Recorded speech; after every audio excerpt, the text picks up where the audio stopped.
If we start with the first understanding that you need to have nuclear as part of your energy mix to meet net zero. Start with that fundamental understanding, which is what most governments have now come to the conclusion. COP28, COP29, are all recognizing the need for that and nuclear energy to be a part.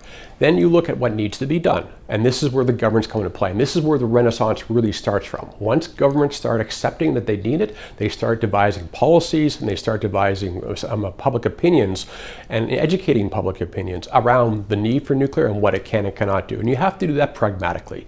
You have to look at the advantages of nuclear and also the challenges that need to be overcome.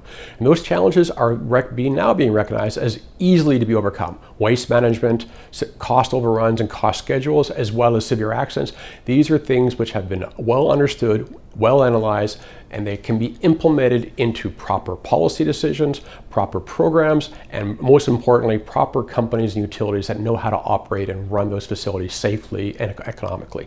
These are government policy decisions that need to be integrated, and we're seeing that integration. That is probably the first and most fundamental thing that needs to happen for a nuclear renaissance, is recognition that you have to have those policies in place.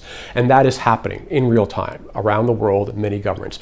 When prime ministers, presidents, and various decision makers are on podiums exposing the need that you have to have nuclear and why it's important.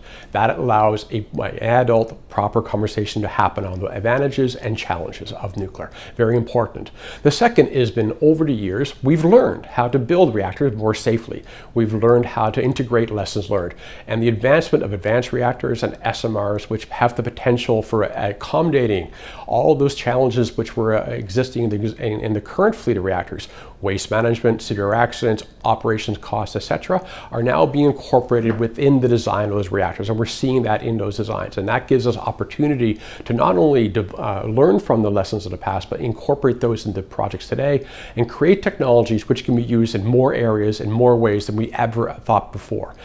Gigawatt class reactors can do a lot of things. SMRs, advanced reactors, can now go into applications and locations where we couldn't imagine putting nuclear before, because they're smaller, because they have a smaller footprint, because they have a smaller economic impact, and because the amount of energy they produce is also smaller.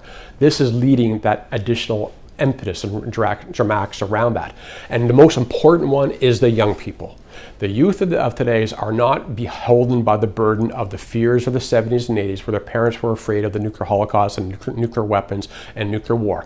They're now asking those pragmatic questions. Why not nuclear? What's wrong with it? And they're studying, and they have access to a massive amount of information, unbiased, opinionated, of all forms, and they can absorb all this, and they can accept it, and they can start asking intelligent questions.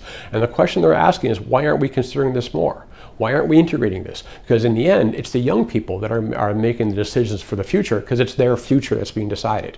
So we have to start, we are listening to them, and they're the ones that are driving that public discourse, more so than any other generation in the past, because of the access to that information and the recognition that they need to do something about it.